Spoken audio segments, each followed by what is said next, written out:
দুর্নীতি প্রতিরোধে জনগণকে সম্পৃক্ত করারও আহ্বান জানান তারা। মোস্তফা মল্লিকের রিপোর্ট। দুর্নীতি প্রতিরোধে সারা দেশের দুর্নীতি প্রতিরোধে কমিটিগুলোর 153 জনকে বিশেষ সম্মাননা জানানো হয় দুদকের পাশে শিল্পকলা একাডেমির এ মিলনায়তনে। সম্মাননা পাওয়া কমিটিগুলো বলছে দুর্নীতি ছোঁয়া সর্বত্র। চাঁদাবাজ সন্ত্রাস যেগুলো আছে সবারই, প্রকট প্রজাতন্ত্রের যারা কর্মচারী তারাই সেই ক্ষেত্রে লাভবান হচ্ছে। দুদক কমিশনাররা বলেন, দুর্নীতি বন্ধে দুদকের অনুসন্ধান সবসময় চলমান। নতুন নতুন কৌশলে এগোচ্ছে দুদক। সিস্টেমে কিভাবে ইমপ্রুভ করা যায়, আমরা সিদ্ধান্ত নিয়েছি যে গণশুনানি পাবলিক হিয়ারিং এর একটা ব্যবস্থা কিন্তু আমরা করতে পারি। এটার এক পদ্ধতিগত বিষয়গুলো সম্পর্কে আমরা আশা করছি ক্যাবিনেট ডিভিশন থেকে একটা সার্কুলার জারি হবে।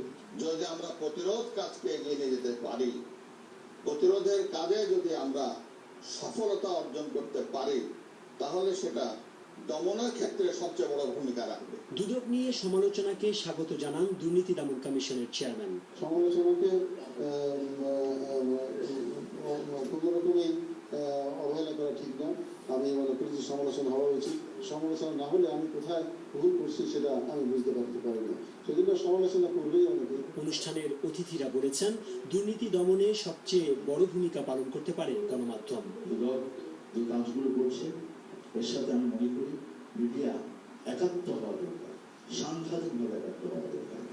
আমরা মিডিয়ায় সময়কে অপচয় করি। এই যে কারণে মিডিয়া বাংলাদেশের মতো একটা উন্নয়নশীল দেশে গণমাধ্যম, সেটা সরকারি হোক বেসরকারি হোক, যতটুকু প্রয়োজন ব্যবহার হওয়া উচিত তার থেকে অপ্রয়োজনীয় অনুষ্ঠান বেশি ব্যবহার হয়। সেখান থেকে অবশ্যই আমাদের সরে আসা উচিত।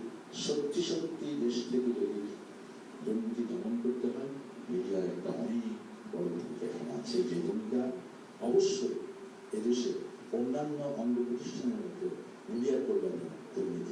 দুদক বলছে, হলমার্ক কেলেঙ্কারি হোতাদের আইনের আওতায় আনা এবং এলএলএম কোম্পানির নামে দেশব্যাপী প্রতারণা দমন সহ নানামুখী কার্যক্রমের ইতিবাচক প্রভাব পড়ছে সমাজে। Mostafa Mallik, channel I, Dhaka.